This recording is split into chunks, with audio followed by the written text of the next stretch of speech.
주시는 하나님 말씀 요한복음 18장 10절 11절 9절입니다. 제가 가진 성경 신약성경 178면에 있습니다.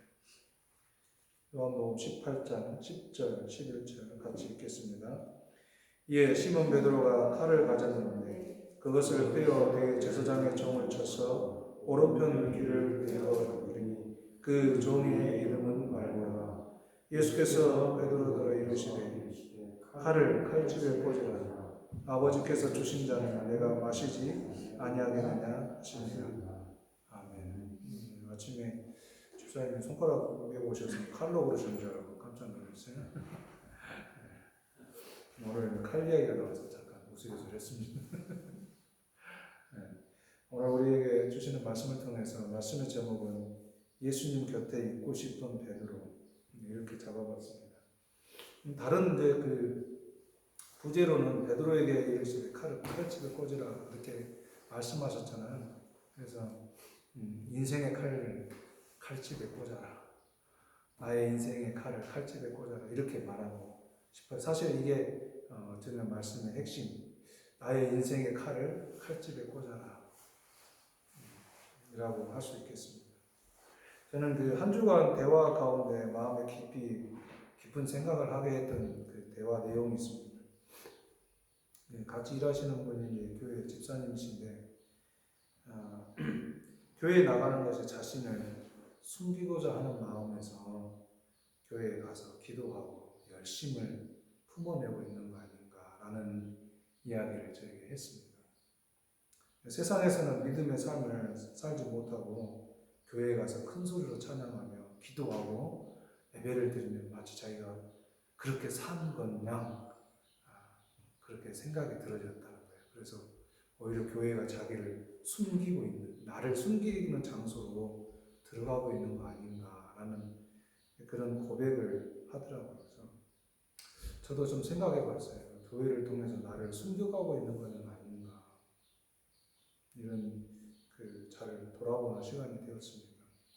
어떻습니까? 교회라는 이름으로 기도하고 찬송하고 하나님 부르는데 정작 삶에서는 삶으로 나타나지 않고 그것이 나를 가리우는 하나의 그 소리인 것은 아닌지, 나를 가리우는 기도 그런 것은 아닌 건지, 나의 참된 모습은 숨겨놓고 찬송하는 사람인 것처럼 하는 것은 아닌 것인지에 대한 생각을 좀 해보는 시간을 가질 수 있었습니다. 좀 귀한 생각이었던 것 같아요. 교회를 통해서 자꾸 나를 숨기려고 하는 자세들. 그게 아닌 하나님의 말씀이 무엇일까? 오늘 말씀을 보면 좀 더 우리가 어떻게 살아야 될까를 생각할 수 있다. 이렇게 저는 생각이 듭니다. 요한복음 18장은 예수님을 잡는 자들이 예수님을 잡아가게 되며 그 길을 따라가는 베드로가 함께 등장합니다. 예수님 잡혀가는 그 과정에 베드로가 함께 가고 있다는 겁니다. 지금 그림이 그려지십니까? 예수님 지금 잡혀가고 있어요. 옆에 베드로가 좀 떨어져서 좀 따라가고 있는 중입니다. 베드로는 예수님을 잡으려고 온 사람들을 막으려고 칼을 뽑아 대제사장의 종의 그 귀를 자릅니다. 얼마만큼 잘랐는지는 잘 모르겠어요. 이게 싹둑 잘라졌는지 아니면 기골이 하는 정도로 살짝 찍혔는지는 잘 모르겠어요. 그렇지만 이제 다른 복음서 본문에 보면 잘려서 예수님을 붙여가지고 치유해줬다는 내용도 있기 때문에 그것은 이제 자유롭게 상상해 볼 수 있다 생각이 됩니다. 예수님은 그 일을 보고 나서 예수님께서 베드로에게 하시는 말이 너의 칼을 칼집에 도로 꽂아 넣어라. 이렇게 말씀하십니다. 그러시면서 내가 마실 잔을 아버지께서 나에게 주신 잔을 내가 마셔야 되지 않겠느냐. 이렇게 반문하시죠. 예수님의 십자가 사건은 우리 신앙의 가장 중요한 사건일 겁니다. 우리 찬송가도 저는 옛날 찬송가 중에 이런 찬송가로 십자가 내가 처음 볼 때 이 찬송 참 좋아합니다. 교회 처음 다닐 때 십자가만 보면 그렇게 좋을 수 없고, 새벽에 그 네온사인을 십자가 불을 켜는 것을 보면 가끔은 눈물을 흘렸습니다. 그때는 다 빨간색 네온사인이었거든요. 십자가는 그렇게 우리 기독교 내에서 굉장히 중요한 어떤 상징이기도 하고, 십자가의 신앙은 우리 기독교에서 떼어놓을 수 없는 그런 사건이기도 합니다. 이 십자가 사건은 하나님께서 홍수를 통해 심판을 시행하시는 하나님을 이제는 더 이상 심판의 수행자가 아닌 구원의 길을 보이시고 함께 하시는 하나님으로 나타내 보이시는 사건이 십자가 사건이다, 이렇게 말씀드릴 수 있을 것입니다. 그래서 십자가는 심판이 아닌 구원이다, 이렇게 우리는 믿고 받아들이는 마땅한 줄로 좀 믿습니다. 그 십자가의 길을 걸어가시는 예수님 곁에 그동안 예수님을 따라오던 제자 베드로가 함께 걷는 건 아니죠. 그러나 예수님 가는 그 길을 지금 떨어져서 걷고 있습니다. 베드로는 예수님 곁에 있고 싶어 했습니다. 베드로 자신이 목적한 예수님의 모습을 기대하면서 예수님께서 죽은 자를 살리는 이적의 현장에도 있었고, 그리고 오래된 병자를 치유하실 때도 그 옆에 있었고, 앞을 못 보는 사람을 보게 하는 것에도 베드로는 곁에 있었습니다. 그리고 예수님께서 성전에서 가르침을 행하실 때도 제자로서 옆에서 그 가르치는 현장에 항상 함께 있었습니다. 베드로는 이렇게 곁에 늘 예수님 곁에 늘 있고 싶어 했습니다. 예수님 곁에 늘 있고 싶어 하면서 그의 모든 생업을 다 버리고 쫓아다니고 있었던 것 아니겠습니까? 그 쫓아다닌 이유는 아마 자신의 그 목적을 이루기 위해서 그런 것이 아닐까, 그런 생각이 들어집니다. 그러나 예수님이 십자가의 길을 걷고 있는 이 길에는 멀찍이 따라감으로써 함께 걷고 있는 베드로라기보다는 좀 떨어져서 걷고 있는 이 베드로를 관조하는 것 같은 느낌이잖아요. 이렇게 보고 있는 것입니다. 그래서 예수님의 잡히시고 신문받는 과정과 함께 베드로가 예수님의 주변에서 서성이면서 서 있는 그런 모습. 근데 이게 별로 저는 특별하지 않다라는 생각이 들더라고요. 베드로의 모습이 지금의 내 모습과도 별로 다르지 않다. 늘 예수님 앞에 그냥 딱 붙어서 있기보다는 조금씩 떨어져서 적당한 거리를 둬가지고 있고 싶은 마음들 가끔 있잖아요. 근데 베드로는 또 예수님을 모르기를 원하지 않았습니다. 예수님을 모른다고 부인하게 될 것을 예견하는 예수님의 말씀에도 죽음의 곳으로 갈지라도 절대 버리지 않고 따라가겠습니다. 예수님 저 모른 척하지 않겠습니다. 이런 말이었겠죠.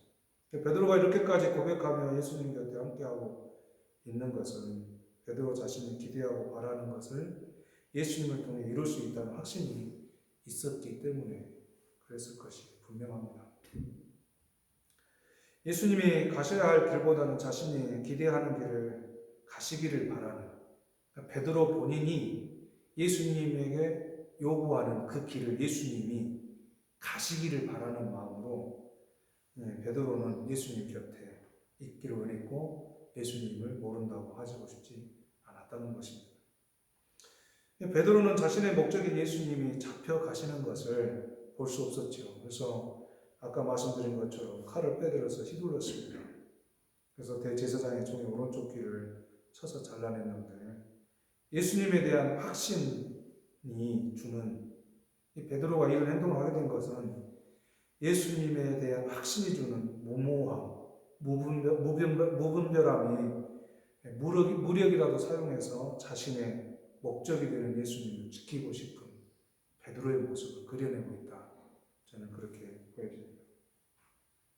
그래서 예수님께서는 네 칼을 도로 칼집에 꽂아 넣어라. 너의 무모함과 무분별함, 능력을 집어넣고 나를 따라오라는 말처럼 저에게 다가왔습니다. 사실은 우리는 어쩌면 베드로가 그 칼을 빼들어서 자신의 목적을 따라서 예수님이 움직이기를 바라는 마음에 칼을 휘두른 것처럼 우리도 우리의 칼 있잖아요. 입의 칼, 기도라는 칼. 때로는 물론 시편에 저주시도 있고 이러기 때문에 물론 우리의 마음에 저주할 수 있어요. 그런데 저주로 끝나지 않고 이 입의 칼을 휘둘러대며 그 사람을 매장시키는 때가 얼마나 많이 있습니까? 내 목적을 따라서.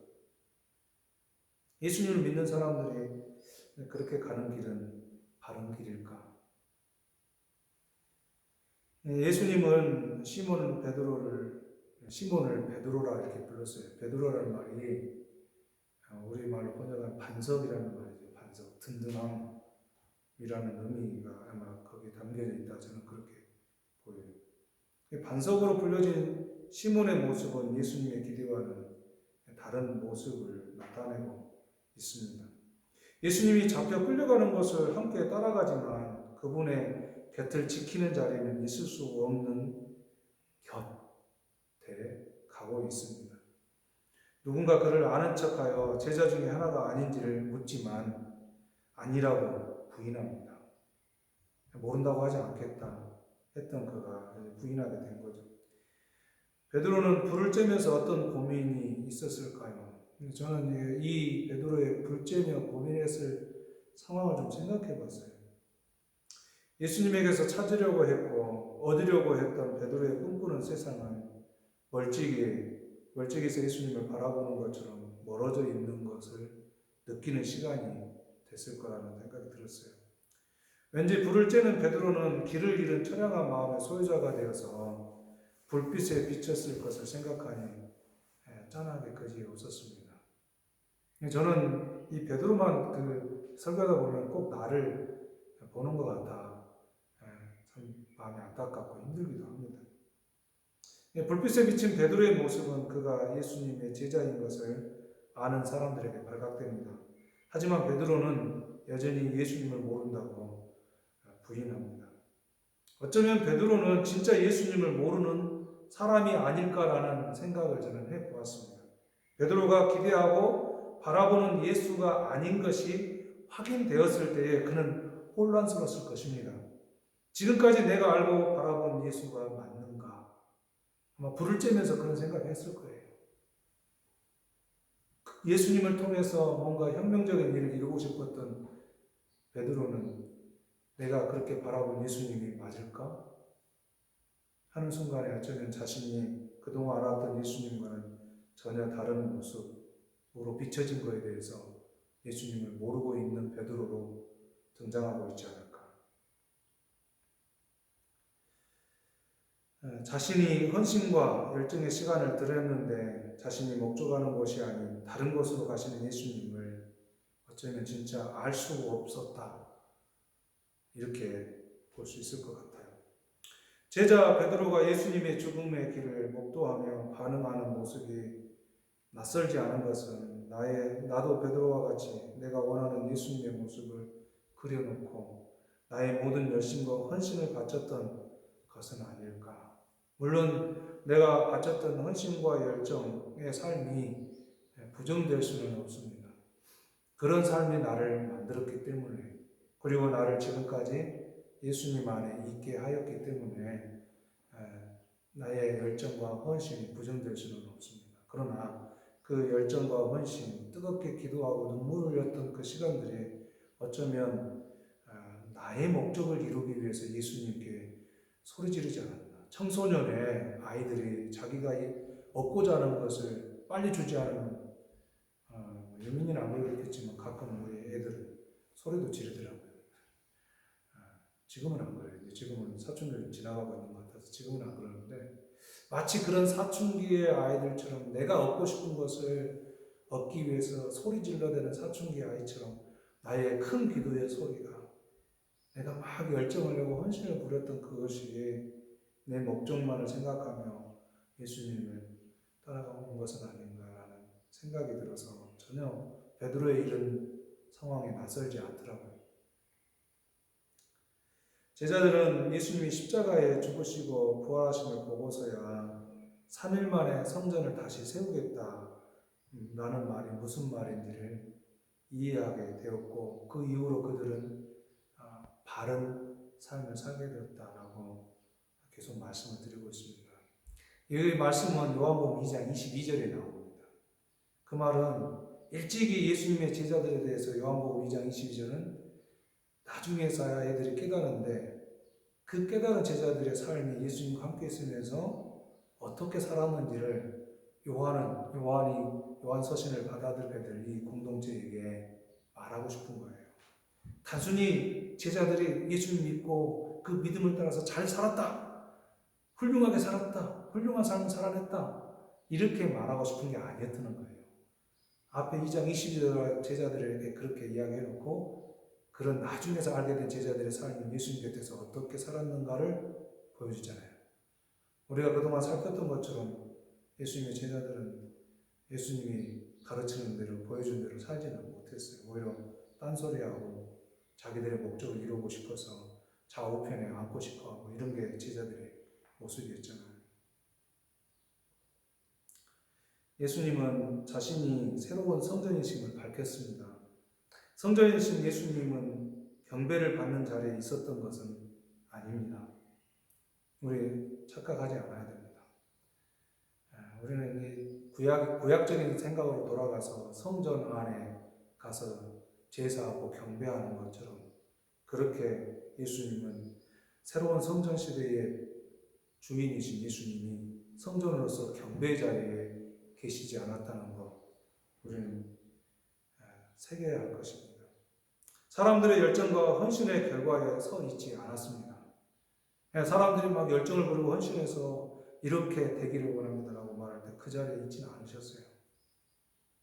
성전이신 예수님은 세상의 삶으로 나타내 보이셨습니다. 세상에 오셔서 성전이 삶을 사셨다는 것입니다. 우리는 예수님이 오셔서 지난주에도 봤던 것처럼 사람들을 정죄하거나 심판하는 그런 삶이 아니라 생명과 새로운 삶을 주시는 분으로 사셨습니다. 우리는 잘 알고 있습니다. 예수님이 성전이신 것처럼 제자들도 그런 성전의 삶을 사는 거예요. 그리고 이제는 우리도 그런 제자들처럼 이제 예수님처럼 성전의 삶을 사는 거예요. 그래서 물론 주일에 와서 예배하고 찬양하며 나의 삶을 고백하고 드리는 것 굉장히 소중합니다. 그런데 제가 말씀을 보면서 그보다 더 소중한 삶은 우리의 삶의 현장에 있다. 우리에게 맡겨진 그 삶의 자리를 살아내는 것이다. 그렇게 믿습니다. 한 주간을 힘겹게 사셨지만 잘 사신 겁니다. 저도 그렇게 살았고요. 그것이 우리에게 성전으로서의 삶에 주어진 그런 삶의 자리인 것입니다. 우리는 그런 성전된 삶의 자리를 끝까지 믿음을 가지고 지켜냈으면 좋겠고 제자들이 그런 흩어진 성전으로서 세상에 나가서 살아가는 것을 우리는 이제 이후에 서신서들을 통해서 발견하게 되잖아요. 그들의 삶을 들여다보면 물론 성경에 기록할 때는 구약 성경이나 이런 것은 때로는 정말 아브라함의 그 실수라든가 이런 걸 다 기록하지만 제자들의 삶을 보면은 그런 것은 잘 기록이 안 되어 있고 분란이 있는 그런 교회들에게 편지를 보내거나 이런 건 하죠. 그럼에도 불구하고 그들의 삶 속에는 딱 예수님을 믿음으로 모든 것이 다 형통했다라는 삶은 아닐 겁니다. 그래서 그들은 그런 삶의 자리를 끝까지 살아내고 있는 걸 보게 됩니다. 우리도 예수님과 함께 그런 삶의 끝의 자리까지 주어진 것을 잘 살아내는 저와 여러분이 되기를 예수 이름으로 축복합니다. 기도하겠습니다. 좋으신 하나님 아버지, 우리의 삶의 한 중심에 고민하고 갈등할 때 찾아오셔서 우리로 세상에 주어져 있는 그 죽음의 끝으로 가는 삶이 아닌 예수 그리스도의 참된 생명으로 이제 영원한 생명을 소유하고 살아갈 수 있는 그 삶으로 우리를 부르신 것을 감사를 드립니다. 베드로가 예수님의 그 십자가 처형의 길을 같이 멀리서 지켜보며 가고 있을 때에도 주님은 결단코 그를 외면하지 않았고 그와 함께 해주셨다는 것 저희들이 너무나 잘 압니다. 사랑하는 주님, 우리의 삶에 목적도 있고 욕망도 있습니다. 그러나 우리가 원하는 예수님의 모습으로 끌어내려 우리와 같은 모습이 아니라 우리로 하여금 그 예수님이 원하시고 바라시는 그 자리로 갈 수 있도록 기다려주시고 참아주시는 그 삶의 자리로 우리가 나아갈 수 있도록 인도해 주시고 함께 동행하여 주옵소서. 그래서 한 주간의 삶도 그렇게 우리 주님께서 인도하시는 그 믿음의 걸음을 걸어가도록 우리를 붙잡아 주옵소서. 지금은 우리 주님 예수 그리스도의 구속의 은혜와 아버지 하나님의 사랑하심과 성령님의 감동하시고 역사하시며 깨우쳐 주시는 그 은혜가 이제 우리에게 주어져 있는 이 생명의 자리를 지켜 살아가기로 결단하는 모든 하나님의 자녀들 가운데 영원히 함께 계시기를 간절히 축원하옵나이다. 아멘.